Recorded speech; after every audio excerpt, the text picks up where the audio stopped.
I was the shyest kid ever until high school. I genuinely remember hiding behind my mom's skirts at church so I wouldn't have to talk to people. As you grow, you kind of grow into who you are. And I think coming from a Tate household, we are born and bred to be extroverts. And so it wasn't a if she'll become an extrovert, it's a when she will.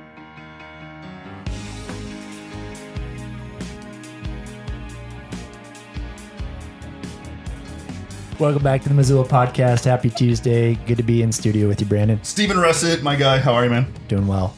Haley, thanks for joining the show. Guys, I'm so pumped to be here. Are you nervous or? No. You're all in. I love talking. Yeah? If it was a spiritual gift, that would be my number one Just spiritual talking? gift is talking. Why are you so pumped? Tell us all the reasons why this is a big deal to you. Well, okay. A, I've known you guys for years. B, it's the Missoula podcast. I'm a Missoula girl, born and raised, so I love anything to do with Missoula, and I get to talk like we've already, mentioned. And so I think those two things, and then also get to tie in a little bit of my life story, some of the things that really excite me, that I'm pursuing, that I'm growing in. So getting to talk about those as well is huge. Well, let's go. First question. When you were a kid growing up here in Missoula, did you get in trouble in school for talking often? Shockingly, no. I also, this is amazing. My mom, you'll probably hear about her more. She is amazing in so many ways. She's my hero. If I'm half the woman she is when I grow up, I will take that as the biggest win ever. She homeschooled my brothers and I all the way through. So I started at age 3 and graduated when I was 17. And I was the shyest kid ever until high school. I genuinely remember hiding behind my mom's skirts at church so I wouldn't have to talk to people. So I never got in trouble for talking. You homeschooled all the way. All the way through. It. That's all you ever knew. Up until 2 weeks after I turned 15, I started taking college classes at the university and did that for 3 years, my sophomore, junior, and senior year of high school. What did you love the most about being homeschooled? What was that experience like? The flexibility it provides is incredible. And you're able to take time to really explore topics you're having a harder time with. But you can also speed past topics that you're like, oh, yeah, I get this. We don't need to spend extra time on this and waste time. So, right. Yeah. So what were some of the cool things that you experienced as a homeschool kid that you kind of made fun of those public school kids that they had to go to class and sit there from 8 to 3? Absolutely. I think my mom could tell if we definitely needed like a break and would just be like, yeah, go hike the mountain. And so you'd go hike the mountain and you'd come back and it'd be like, oh, okay, now we can sit down. Or for instance, one of my brothers definitely has some ADHD going on, could not stand still or sit still during his spelling test and would just pace back and forth and spell and did great. So he wouldn't have done well in regular Absolutely school. Not. No. What was life like growing up in your family? Tell us a little bit about what it looked like in the Tate family. Yeah. So as the youngest and the only girl, I supposedly wasn't as spoiled as some might say. My brothers might argue with that. According to the parents, they don't think so. But I was so blessed to grow up, especially with my older brothers. They were and still are my absolute heroes. And I just wanted to be half the people they were. I started snowboarding because my older brother snowboarded. And I was like, that's the coolest thing ever. I have to try that because I too will be cool if I snowboard. So things like that is, just incredible. When you were taking those classes at university, what were you going to school for? What was your major? Funny story. I wanted to be a nurse just like my mom because my mom has been a nurse at Community Medical Center for 47 years, Whoa. Almost 48 years, which is just, I don't know how you do that anymore. Like 48 years? Yeah. She started when she was 21. Did she start when she was 7? She was 21 years old when no. she started, and then has been in pretty much every department of the hospital. She's like the biggest encourager there. So I wanted to be a nurse like her because she loves her job. I was like, okay, she loves her job. I've found what I want to do. So I started taking pre-nursing classes. And then I also started volunteering at Community Medical Center when I turned 16. At that point, I started bouncing around to every department around the hospital. And this is one of my favorite stories because it's just like, you're like, what? How did that happen? I was in labor and delivery with this lady who was giving birth to twins. And labor isn't progressing. The OB comes in, is like, C-section time, let's go. So we move to the OR. And they did a full shift change besides the doc. So nurses change, techs change, all of the fun stuff. They then think that I'm no longer a volunteer. They think that I'm an MSU nursing student and that I'm supposed to be helping. So I'm holding this lady's leg. Oh, you're 16 I'm years old. 16 years old. volunteer. Volunteering.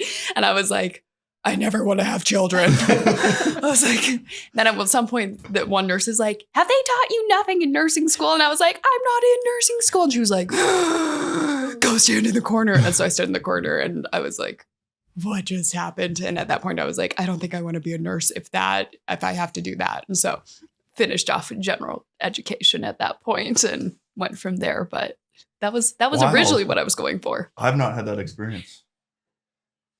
Being a nurse? Or a volunteer in the OR. No. Yeah, I'll tell you another story sometime All about right. that. All right. So wanting to be like your mom growing up, and you had that experience, then where did your kind of perspective, or where did you want to go from there? Yeah, I decided, I was like, I grew up in Missoula. I want to get out. My brothers went to MSU Bozeman. I know. It's too bad. I know. And guys, I made the fateful decision and I went there for a year. I know. Haley. I know. It was 1 year and it was terrible. And I said, go Grizz. I went to the Cat Grizz Brawl of the Wild football game, student section, third row, decked all out in Grizz gear. Good for you. No, I don't stray too far, but after that, I was like, oh no, I'm a Grizz girl. Like, My I gotta opinion get back. about you was starting to change, and you just pulled it back. Yeah, so, I tried. Well I done. was, I was like, I can't do it. Like, UM's way better. And at that point, I had changed majors a few times during that freshman year, and I just had no idea what I wanted to do. So I kind of came to the decision, well, why keep pursuing something that I don't actually know what I'm pursuing or why I'm pursuing? Yeah. So I dropped out of college, moved back to Missoula, and started working. And I did that for a few years. And then it was kind of like, okay, now I know why I want to go back to school. And I was like, obviously I have to go through the University of Montana. It's a giver. Two questions. One, going back, what Yeah. was it about your mom that made Yeah. you want to be like her? Mm, And then two, when you came back, what were you doing for work? yeah. Two unrelated questions. No, I like it. Why I want to be with my mom, like my mom, is she embodies three things, the three G's: godliness, grit, and grace. Godliness, she values God's opinion more than anything else, and her relationship with him is just something that anyone should want to strive for. Grit, she has been through some incredibly hard things in her life, and she has so much resilience that pulls through, and she is so authentic to herself in those moments. And then grace is she handles everything with this cool, calm peacefulness that is just so encouraging. And if I could just embody those three things, that would be incredible. I think I'd like to be a little bit more like your mom. Yeah. So that's why I want to be like my mom. How did she take the news that you weren't going to follow her as a nurse? I think she thought I was going to come back to it, which I've kind of ended up back into the medical world, which is kind of funny. So when I came back from MSU, I was kind of like, what do I want to do? So I was a personal trainer for a little while back when Vertex was the source. And I had a great time there. Fantastic. That was a great little transition job. Then I've had quite a bit of dental and orthodontic work and oral surgeries in my life. And so I kind of know the world from the patient side. And I had the opportunities to start in the dental world. So I started in the dental world and then started bouncing a little bit from general dentistry to a specialist where we just did root canals. And I have a weird, deep appreciation for root canals. Not on myself, but I love helping do a root canal. You don't have to hold legs when you do a No, root you canal. don't have to. Exactly. Yeah. There's no children coming out. Like you're just cleaning out a tooth. It doesn't hurt me at all. Root canals? Root canals. Why? I just kind of fell into that world. And I Never met anybody so passionate about It's a root weird. canal. I watched a 15-minute video the other night on a Sumatran tiger getting a root canal on one of its canines. It was How enthralling. did you come across this video? Facebook. It knew. It's in your feed. It It knows. was The algorithm bad. knows. It was bad, guys. But it was really interesting. I Wow. loved it. Loved it. So I was there.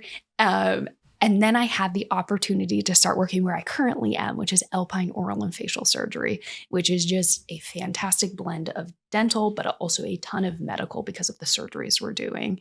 And I have just absolutely loved and thrived where I'm at currently. What's your role? What are you doing there? I'm a surgical technician. So I'm helping assist during all of the surgeries, where we do surgeries anywhere from the classic getting your wisdom teeth pulled to placing dental implants to doing really complex jaw surgeries where you are moving and adjusting their jaw to fit a bite so that they can help cure sleep apnea or grinding, or you have, chronic jaw pain. So it's pretty unique. Probably be seeing you soon. Hey, I know a great guy. So that's I've kind of fell back into that. Okay, let's jump into our rapid fire questions and then we'll get back to your story. What's your first initial memory of Missoula, Montana? I was thinking on that, and I'm going to come to, I was 4 years old. I had one of my brothers had just broken my leg, and I was at his little league baseball game. And I had this awesome pink cast on my leg that went from the toe all the way up to my hip.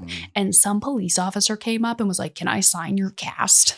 And I was like, "Okay." I have no idea who this guy was. I just remember he came up and offered to sign my cast, and I didn't know how to say no. And my parents were like, "Okay, I guess." So that's an incredible first memory of Missoula. Yeah, it was not one we've ever heard before. Well, yeah, it's a unique one, that's for sure. Wow. What's your favorite coffee shop? Hands down favorite coffee shop. Used to be the Starving Artist.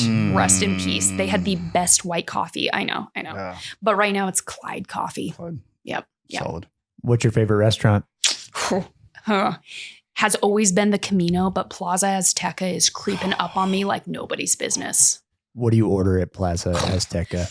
There are these enchiladas. It's 3 different enchiladas in one go. And I don't know what it is, but it's amazing. Steven, how many times have you been there this week? Once this week. That's not bad. This month. That's not bad. For the month? For the month, 8 times. Yeah, I'd say you average 2 to 3 a week. They know you. Yeah. Oh, first name basis. The guacamole guy. Yeah, he just comes with over his cart. He's like, that stuff is amazing. So it's like fluffy. I know. You don't even see them fluff it. They're just chopping it. And I don't get how every time you go by there, their parking lot is packed. It is so full. And you go inside and the wait time is like 2 minutes. Yeah. I don't know how they do it. Like the quality, it's creeping. Does it sadden you a little bit that Jakers is no longer a thing, or is Plaza Azteca just whatever? I do miss a couple things from Jakers. My friends and I used to go there for like the half off appetizers at 9 often. And so I do miss some. Their waffle fries with gorgonzola cheese on top. That was pretty fire. So I do miss that part, but Plaza has absolutely outranked the lobster bisque. Yeah, that was good. Their the salad dragon bar. Tails. Oh yeah. Salad bar. Mm-hmm. So I think from this point forward, let's just call it Mexican Jakers. Ooh, good. You like that? Okay. Yeah, I like that. I can get behind that. I like that. Yeah. What zip code do you live in, Haley? I currently live in 59801. So OG. I am. Central town. I know. What is the weirdest thing about Missoula to you?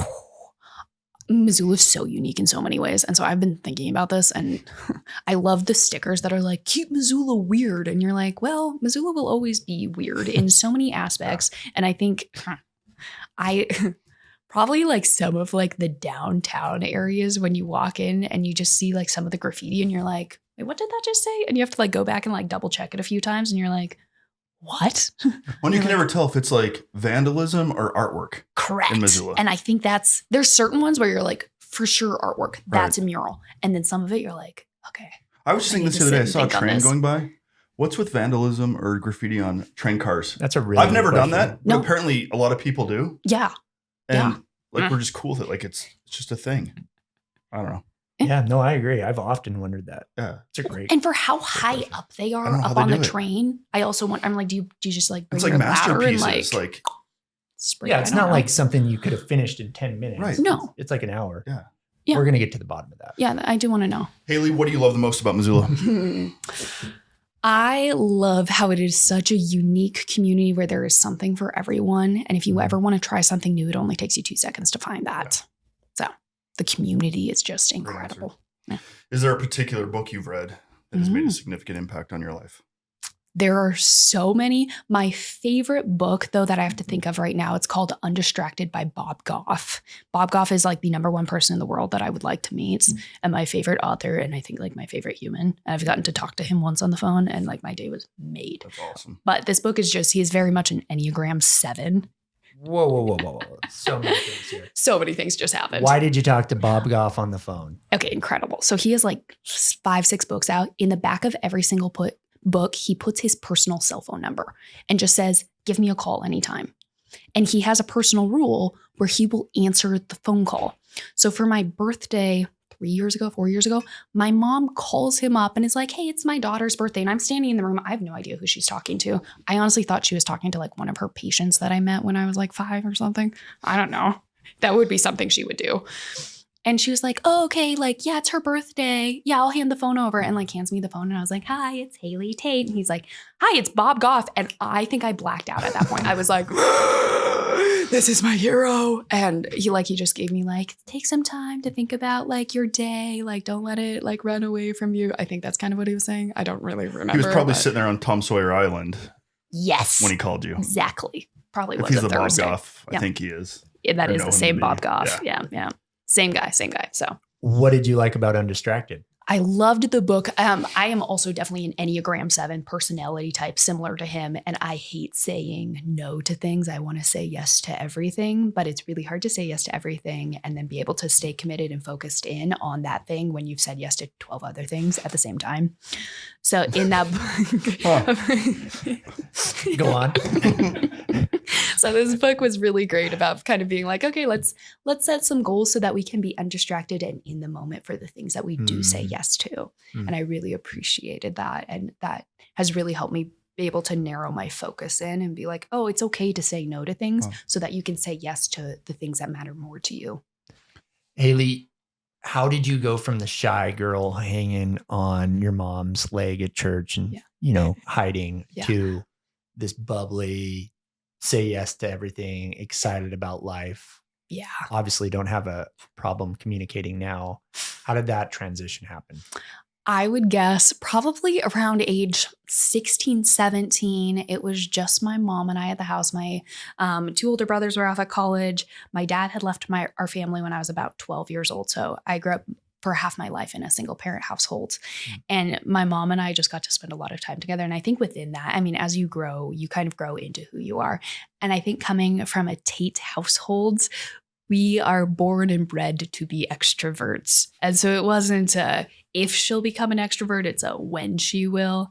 And so around age 16, 17, I would say is when I became a lot more extroverted, a lot more willing to go out of my comfort zone. And I became a lot more competitive at that point, which is really entertaining. I wish I'd been more competitive when I was younger, but I am now. And so sometimes you got to hold that back a little bit. So what are you competing at these days? Wow, I like how you just that was a great little transition. You were like, so I mean, a few different things. Like after Miss Congeniality, what's your second favorite movie? Miss Congeniality 2? I'm kidding. Well, one thing is I do play hockey. And so I play hockey a couple nights a week. And seriously? Yeah, I started playing 4 years ago. Just was like, you know what? And I was terrible my first season. Probably still am terrible. I should point that out.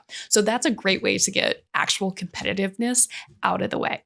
Wow. Another aspect I like to do is I actually was able to represent Missoula as the Missoula Rodeo Queen in 2023 and 2024, which that was also just a wild story how that happened. I've had the opportunity to be a Western model for the last almost 6 years through an old horse trainer of mine.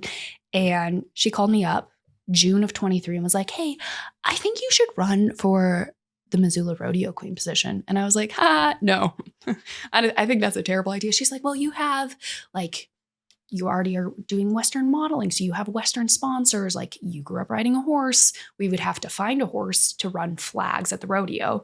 But she's like, we could do that. And I was like, okay, sure.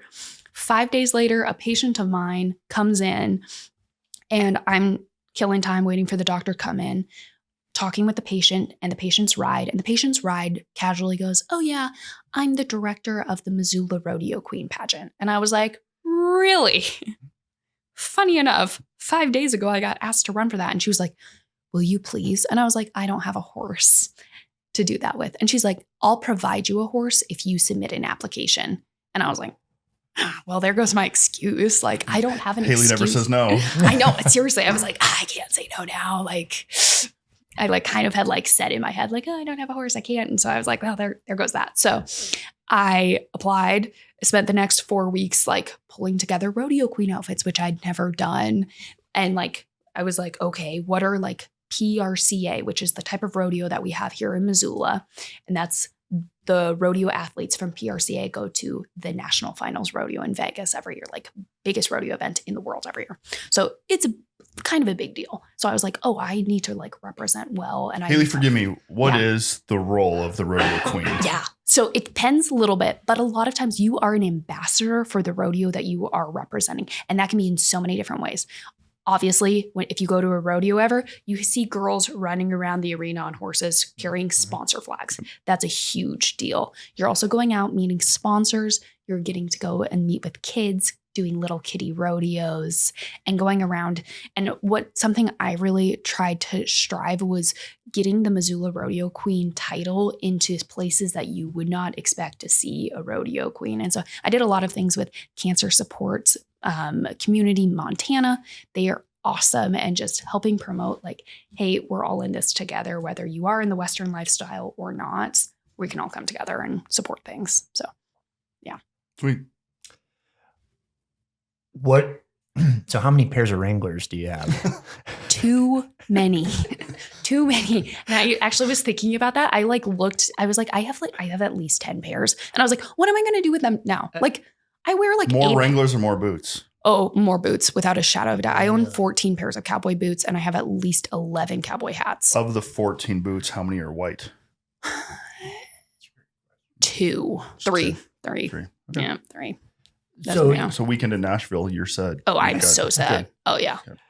So what does that mean to you to be Miss Rodeo Queen of Missoula? Like, yeah. Why do you like that? Yeah. It was such an incredible role. It was such an unexpected role. And it was one that I was able to grow in a ton. It was also, I think, a really humbling position to be in, because a lot of the girls who are currently rodeo queens have been in that lifestyle most of their life. I was not. I grew up appreciating rodeo queens. I never expected to be one though. And so it was a growing experience, and going into pretty much every single appearance I did and every rodeo I went to, just knowing, hey, what am I going to learn and grow in this and become a better person and a better version of myself during this time. So, yeah. That's amazing. So obviously, how many bronc riders, or no, do you like bronc riders or bull riders better? Like, I don't know if you have a boyfriend. I'm sure that's, you're going after one of those guys, I'm guessing. I stay so far away from bull riders. So far That's away. what I was trying to get to. No.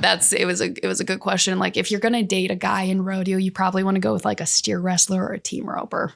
Okay. Probably more team roper. They're going to have way less medical issues later in life. So you got to think long-term in this. That's good advice for the young rodeo queens out there. Yeah.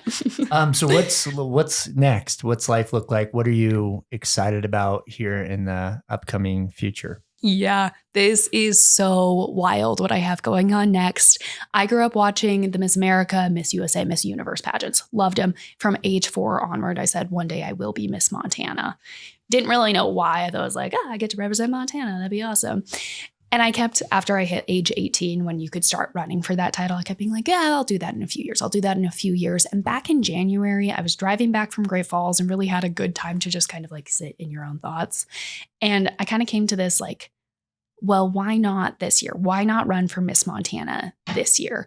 And I couldn't come up with a single reason as to why not to run this year. And I was like, okay, well, just because you don't have a reason not to, that doesn't mean you should run. So why should you run? And I'm pretty involved with a few different organizations. And I knew that if I was given a platform on a state level to possibly a national level, I would be able to help promote those issues and those organizations so much more. So that was my reasoning, that I was like, I have the opportunity to do this. So I am currently Miss Missoula, and I'm running for Miss Montana in, I believe, 35 days in Butte, America. Wow. Yeah. So how does somebody become Miss Missoula? Like, Yeah. just fill out an application, go online. Like, what's the process? Walk us through. You came back from Great Falls that day and like, I'm doing it. Yeah. What was the next step? Yeah. So I contacted the Miss Montana board and I was like, okay, what are next steps? What does this look like? Have they already passed a deadline and I don't know about it? And thankfully, no, they hadn't. So I actually had to submit an application to the Miss America board so that they could quick review it, make sure that I was even a qualified candidate. And Montana is what they call an at-large state. So we're not big enough to have local pageants. And so, but you're required to hold a local title to run for the state position. So part of that was I submitted that application to Miss America. Then I had to have a 45 minutes interview of sorts, conversation, as it were, with one of the board members for Miss Montana, which I passed flawlessly from what I picked up because I found out afterwards that it was the interview. I didn't actually know during it. I was like, I thought I was just getting to know this board member. And she was like, well, you've actually already completed the interview. That's what this was. And I was like, oh, good to know. Great. So at that point, then you have to like pay in a little bit for your crown and banner fee. So actually my little show and tell is I brought this with me, my little Miss Missoula sash. Look at that. With the official little Miss America logo on top. Sweet. I know. I did leave the Sweet. crown at home. I do have one of those. So that's kind of fun. And then I'm hitting a few appearances of, things that really matter to me, but also things that are really involved in our community, which is fantastic. So even I am on Monday going to one of our local middle schools and helping an ER doc with CPR training for 7th graders. And I am so excited about that. So little things like that. I love getting out into our community more, helping with things that are, obviously it does help me in a way, but you're giving back to your community in so many ways. And that's the part I really appreciate. Stephen, we have Miss Missoula on the Missoula podcast. It's pretty cool. We made it. We've arrived. Done. Thanks for listening, Missoula. It's been a great run. I got a couple of questions. Yeah. I'm a guy. I'm from Dillon, Montana. I don't Is there know. a Miss Dillon? There's not, there should be. There should be. Yes, there should. I know nothing about what a pageant entails. Yeah. Can you walk us through what you're going to be going through in Butte, Yeah. what that day looks like, and how you're preparing for it? Absolutely. So it's spread out actually over a few different days, which might be a little stressful, but I think it also shows like, do these girls have the mental fortitude and resilience to make it through 4 days of competition?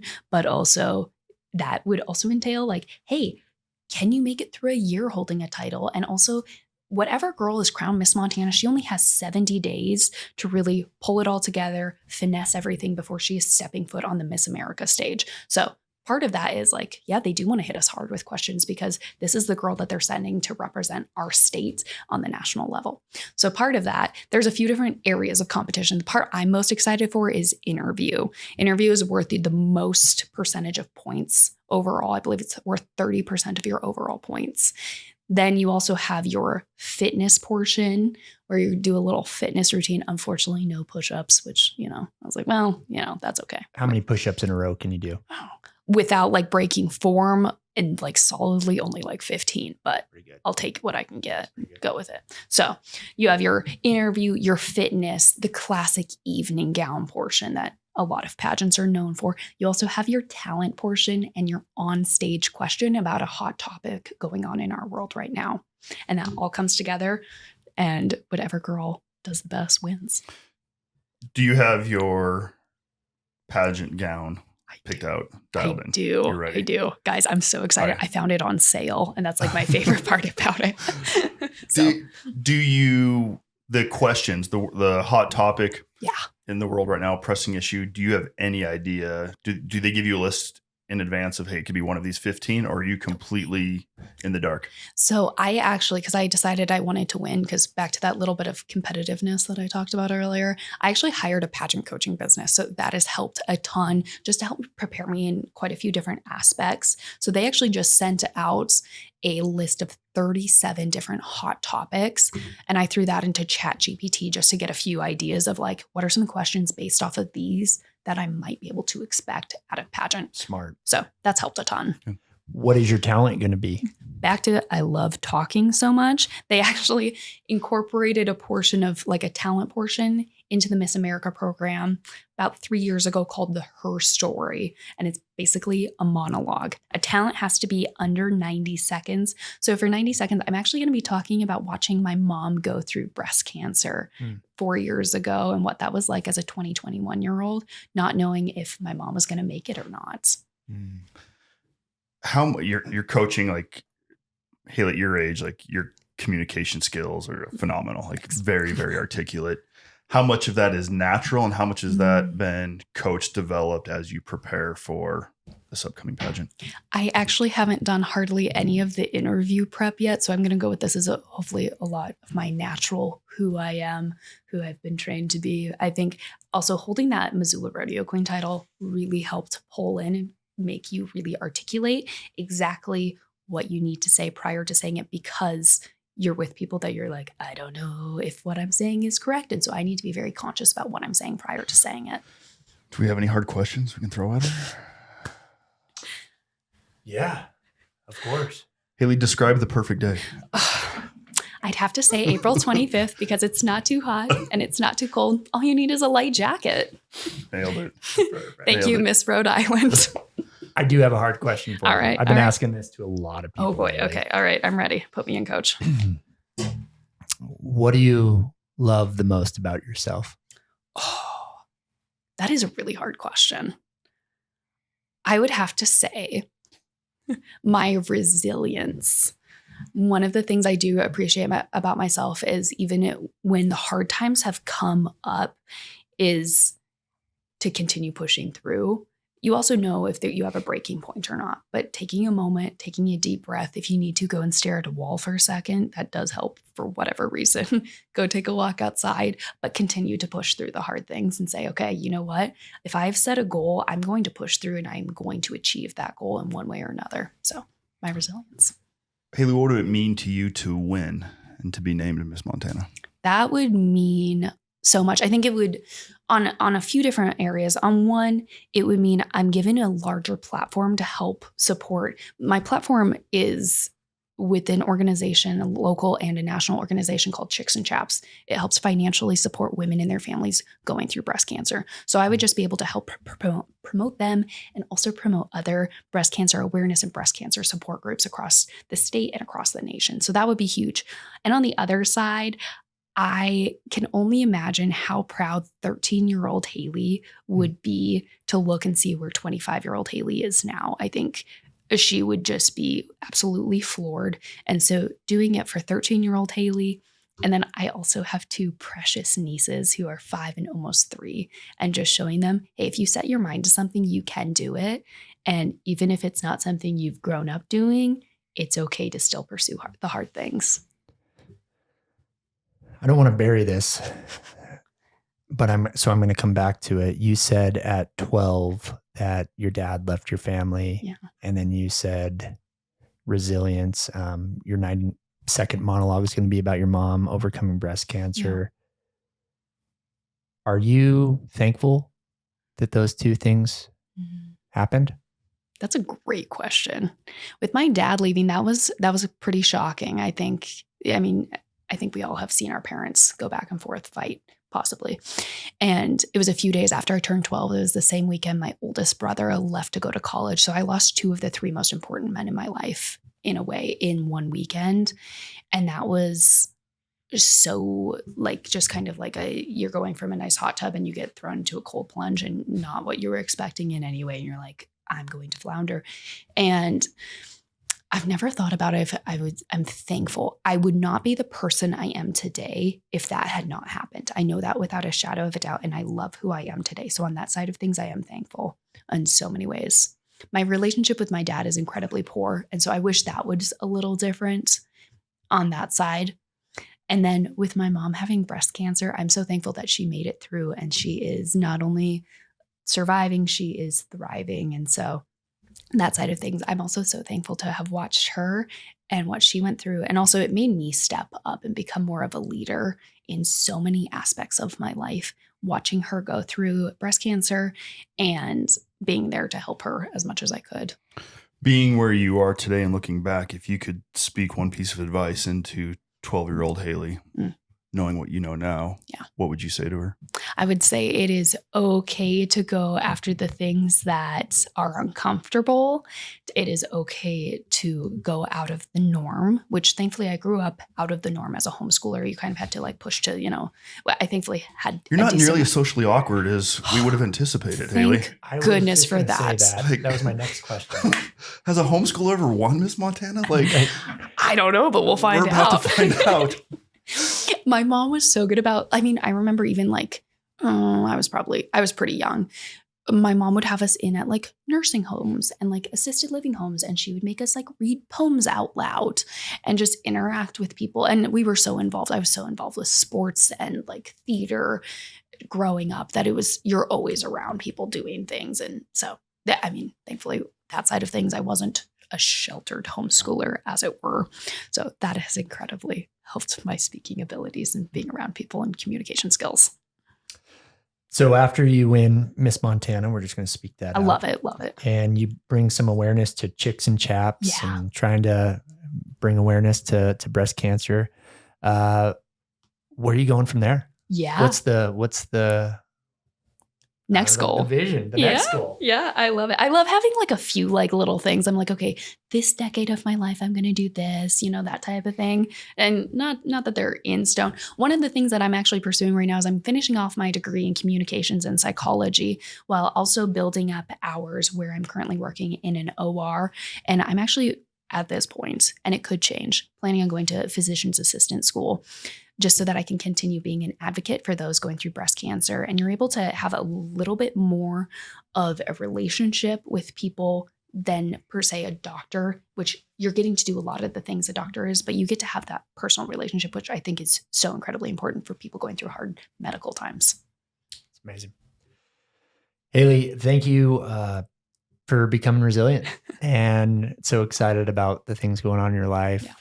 35 days. And when this comes out, it won't be 35 days, but we'll be looking to celebrate that you're bringing Miss Montana. On the other side of winning, can we have you come back and share the experience, share the story behind the scenes, the drama with the girls, the whole rundown, the BTS, as it were. Oh yeah, the tell-all. The women tell-all. Let's go. That'd be awesome. Haley, thanks so much for being here. Appreciate you. Best of luck. Go win it. Go represent Missoula. Yeah, absolutely. Thanks, guys. Go Grizz.